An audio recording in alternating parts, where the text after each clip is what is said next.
A blunt message from US President Donald Trump to leaders at this year's meeting of the World Economic Forum in Davos. Hello, I'm Arnold Naidu, and this is The Heat.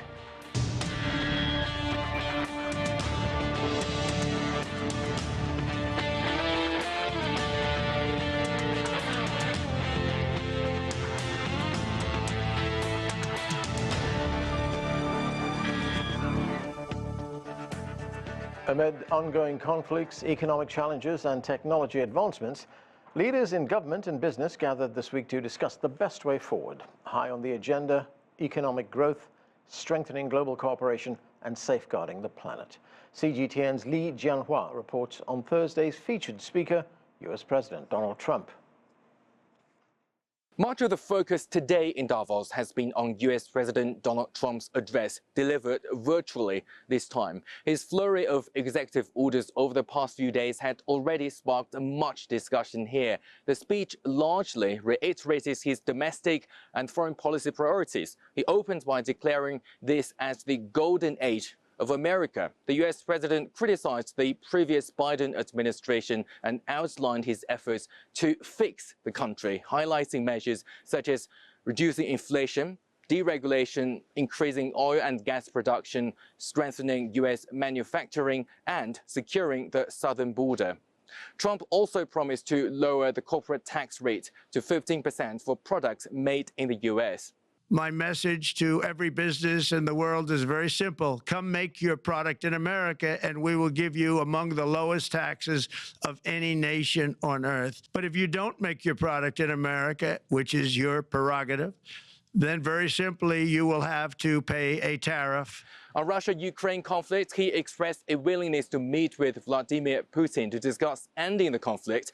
He didn't hold back on international trade, singling out the EU, Canada, Mexico and China, accusing them of taking advantage of the US. In terms of China-US relations, Trump said he wanted a fair relationship with China and hoped the country can help resolve the Ukraine crisis. These were Trump's first remarks to global business and political leaders since returning to the White House, delivered at a time when markets are anxious about his plans for sweeping tariffs on imported goods. Jianhua, CGTN, Davos.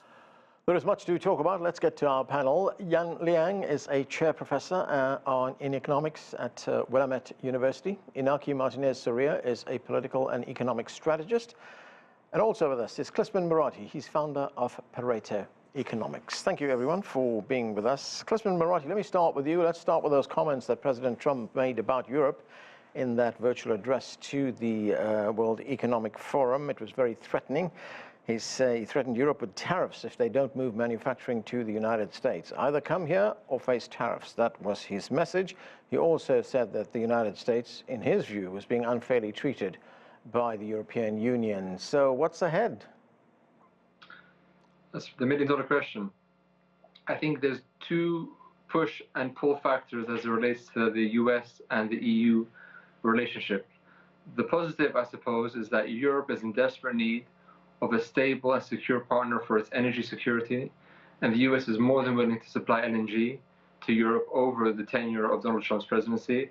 And also given the fact that Donald Trump has also reduced the barriers and reduced the regulations and has reduced the sort of stranglehold on the LNG sector and the energy sector in general in America. I think this excess export supply that the US will give to Europe is a good thing. However, on the other side, Trump is putting a lot of pressure on European countries through NATO to increase their spend on defense, and also is pressuring them to do other things, which is not going to allow them to act in a very independent way, which they were used to, at least with their economic policy, which is going to have a negative ramifications, I think, at least on the EU economy as a whole, given how close the relationship is between these two big trading partners. Right, and Klisman, as far as Europe's energy challenges are concerned, to what extent would that be addressed by an end to the conflict in Ukraine? President Trump did talk about that briefly in that address, but could that ease concerns in Europe once perhaps there is a resumption of imports from Russia? No, I don't think it's in Europe's agenda or near mid or long term to resume its energy partnership with Russia, especially given the fact that Trump wants to export more energy supply, and he also wants to reverse the trade deficit that the US has with the EU. So let's say a scenario where Putin has a deal with the Ukrainians.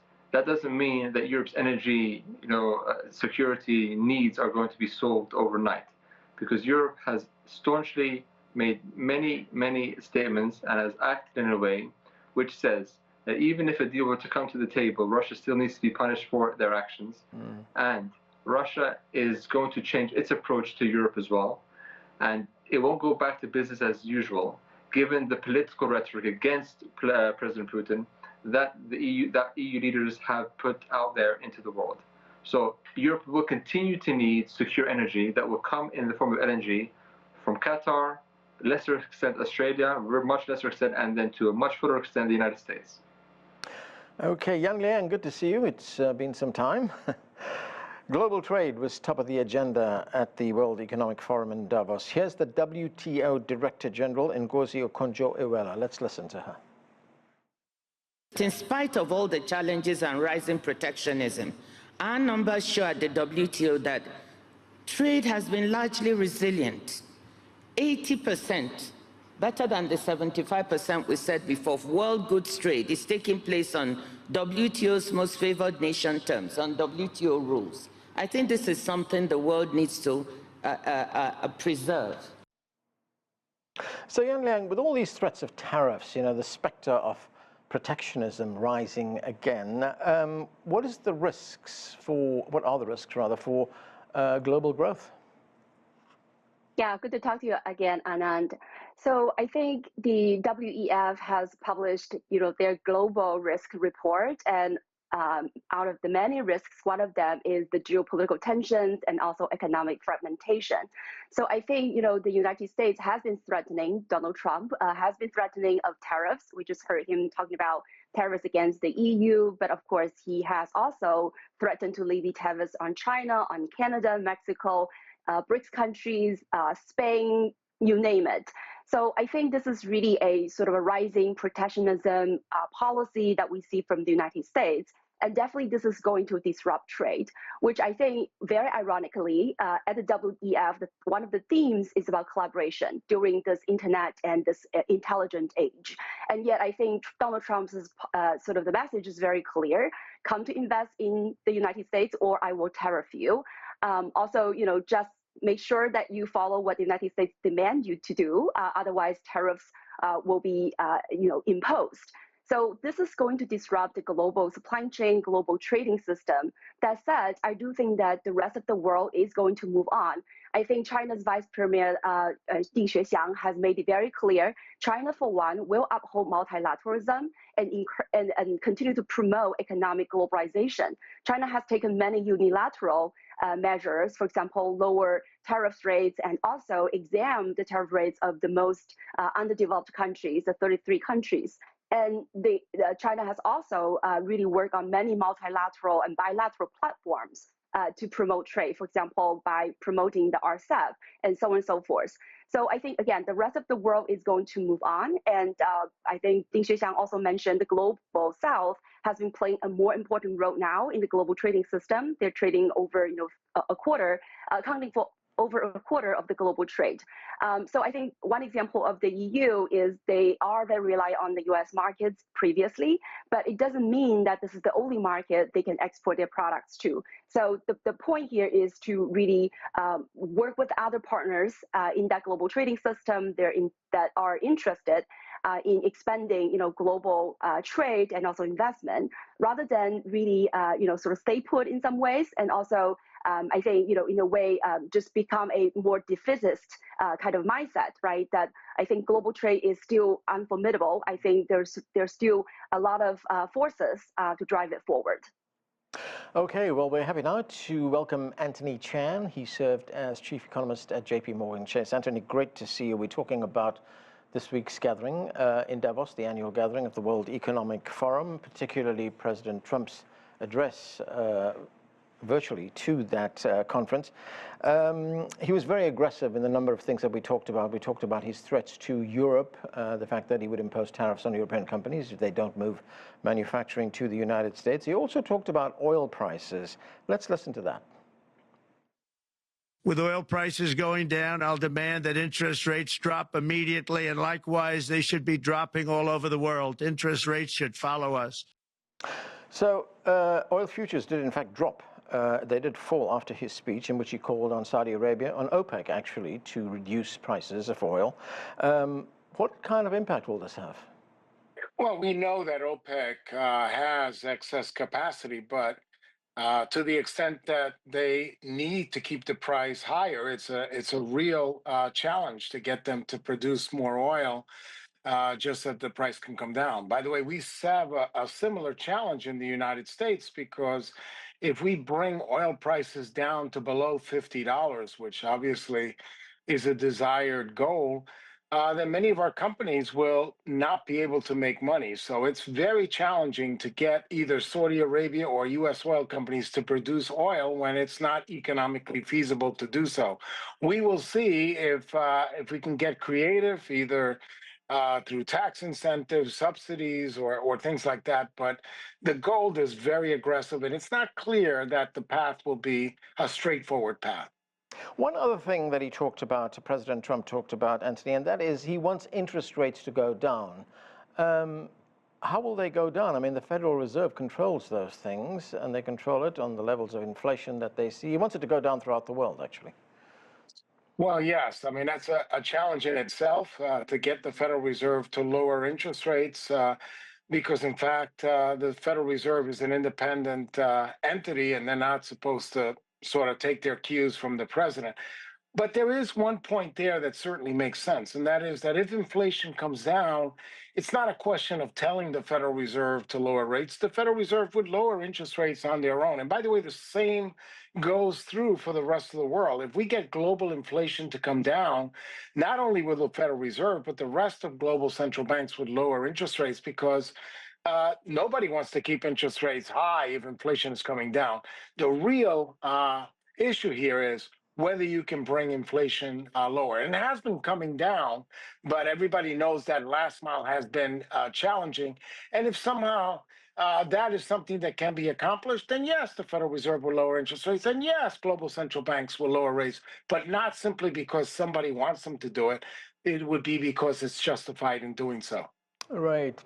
Inaki, welcome back to the show. Let's talk about Latin America. The picture there looking a little bit brighter. Countries there managed to bring down inflation. They also brought down interest rates, and they've cut spending.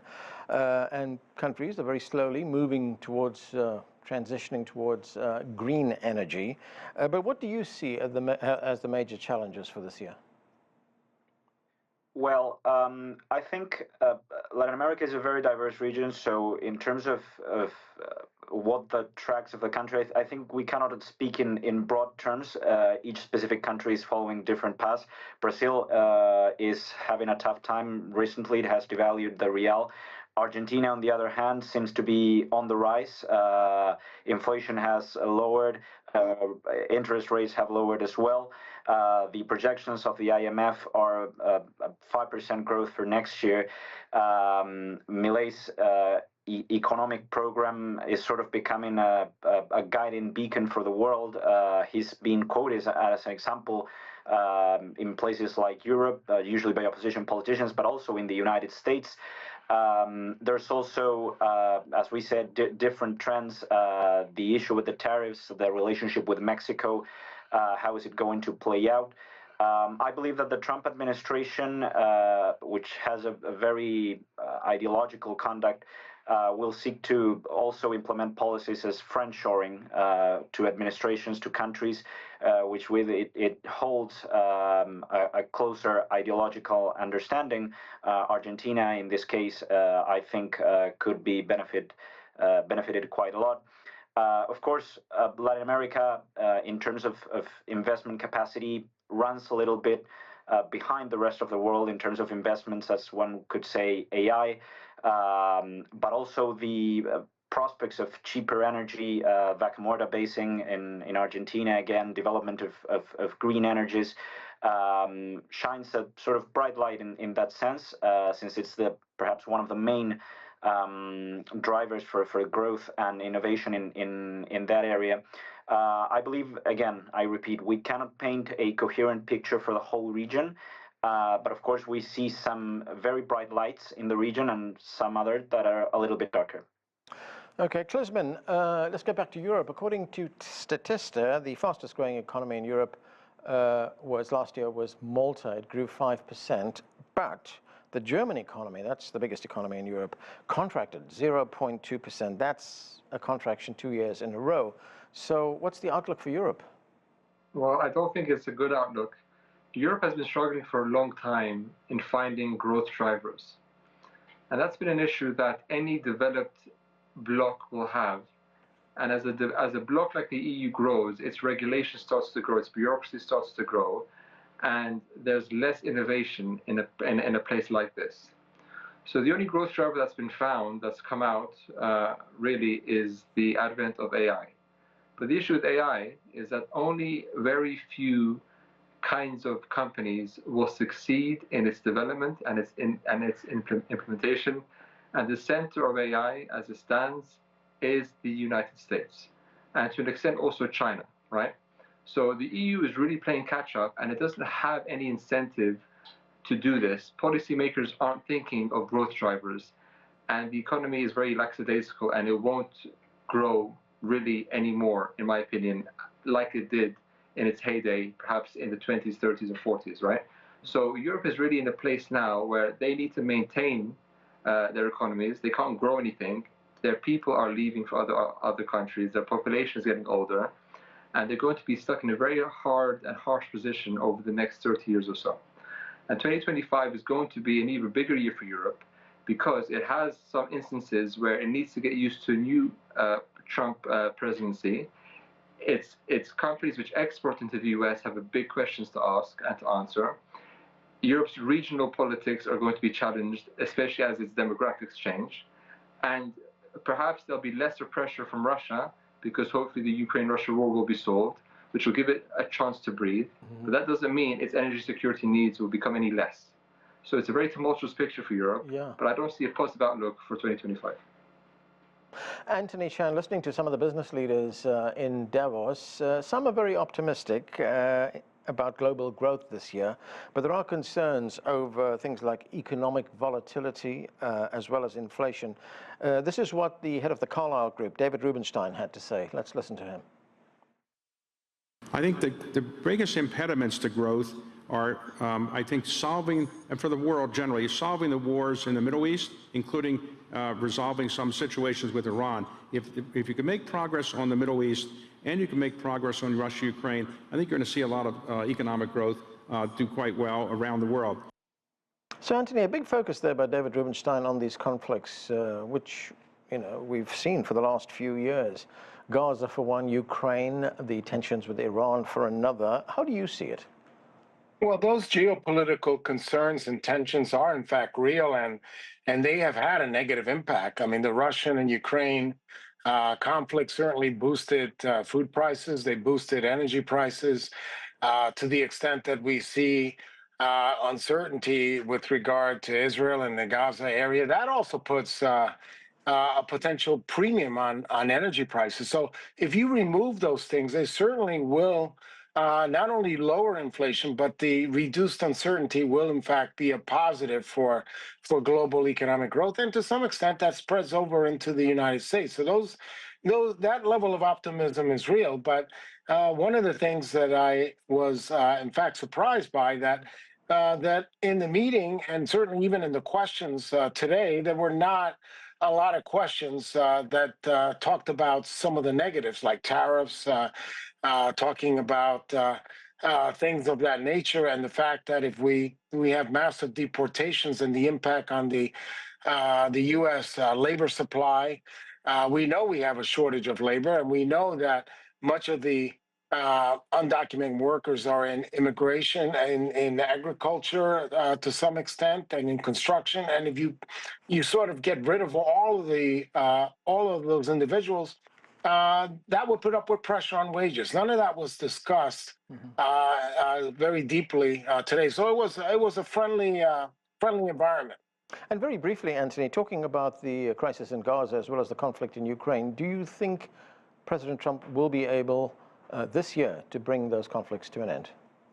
Well, I think the president has said in the past that he was going to solve the Ukrainian problem in 24 hours. So my sense is that there is real urgency. It may not be 24 hours, but yes, I am cautiously optimistic that the problem will be solved. And in fact, he also said that at the very least, he would like to see the problem solved in the next 100 days. And he, in fact, has appointed someone to get that job done in the next 100 days. So, yes, I am optimistic that it will get done.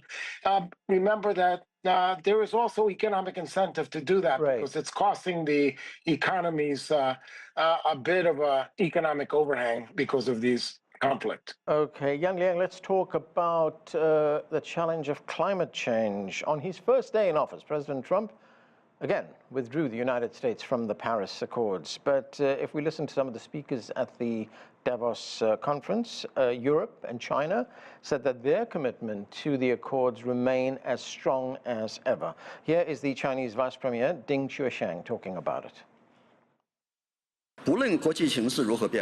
No matter how the international situation evolves, China's determination to actively respond to extreme climate will not change. We will accelerate economic and social development, make a comprehensive green transformation, and follow the goals and principles of the UN Convention on Climate Change and the Paris Agreement to make greater contributions to the global response to climate change. So, Liang, with this U.S. withdrawal, I mean, how do other countries, especially China, respond to this challenge that we're facing? Yeah, I think it's very clear that Trump is going to really rescind any of these sort of climate actions. Not only does he pull out from the Paris climate agreement, but also domestically, of course, he talked a lot about drill, baby, drill, and he also rescind some of these green energy projects, and also calling Biden's Green New Deal the green scam.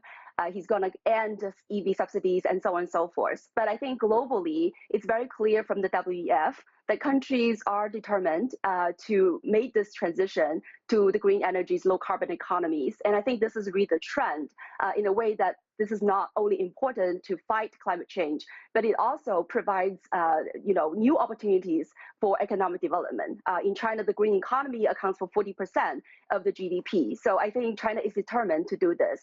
And Vice Premier Ding Chuexiang has talked about China's accomplishments. China has built a lot more renewable energies in the recent years. It has accounted for 35% of the electricity production, and China has really reduced the carbon emission intensity and also energy consumption intensity. So I think this is important. China is going to take a lead role, and many countries are going to also commit to this green transition and fight climate change. So it's unfortunate that the United States is pulling away because it is cumulatively the largest emitter of the carbon CO2. Yeah. But that said, I think without the United States, the rest of the world will still have to forge ahead because this is not something that countries can simply, not seeing the urgency of making that green transition. Right, Inaki, countries in Latin America had to endure the impact of extreme weather. We've seen that. There's been floods, there's been droughts, heat waves, there have been cold spells as well. Now, Brazil will host the next climate conference, that's COP28, which will take place this year. But what effect are these extreme weather conditions having on regional economies? Well, as you can imagine, Latin America being an agricultural powerhouse, the effect extends beyond the immediate suffering of the families and of the people living in those places that suffer the most extreme weather. This has a direct impact in the economic activity of the countries, and governments are trying to implement a series of measures to enable or help those large portions of the economy to shoulder better the burden of climate change. Just a few hours ago, as the expectations for drought in Argentina change it on the negative side. The government decided to reduce the retentions, which are an effective tax that is charged over the largest agricultural exports. In some of these cases, the retentions have been totally slashed to 0% to help the more troubled economies and the minor economies, for example, regional economies like cotton or even biofuel. It is inevitable that there will also be pushes for population movements even more towards the cities, which certainly will even further stress the infrastructure, transportation, energy, and also pile up on top of other social issues, poverty, inequality. So the ripple effects of these are far greater than the immediate effects and of course the terrible and tragic suffering that the populations endure. Effectively, what Latin America can do, given that its share of the carbon emissions are low and compared to more industrialized nations, it's not much. The green initiatives in Latin America, besides of course, the development of green energies, which has been going on for several years now, particularly wind power, there are some promising results in terms of course, there's controversy regarding the energy itself, but nuclear energy. Yeah. But essentially, it's more taking a backseat and hoping that everything goes well with the large industrial powers. And of course, the government trying to implement the mitigating measures to reduce the immediate suffering and to ease those social economic tensions resulting from those movements. Okay, Anthony, I've just got a minute left, but looking at all these challenges that we're talking about, we did hear the World Economic Forum call on global leaders to prioritize collaboration. They want to see more cooperation, they want to see multilateralism, but is that possible now with Trump talking about America first? Well, I think it's always possible, but it is more challenging because the agenda itself, by saying America first, that by definition suggests that there's less room for collaboration. But I am encouraged by the fact that the president did say he loves Europe. He said he loves a lot of people. As long as they pursue an agenda that he feels is the right one, then I think we can all get along. But it will be a little bit more challenging. Okay. That's where we have to leave it. Thanks to all of you for being with us. That is it for this edition of The Heat. I'm Anand Naidu in Washington, D.C.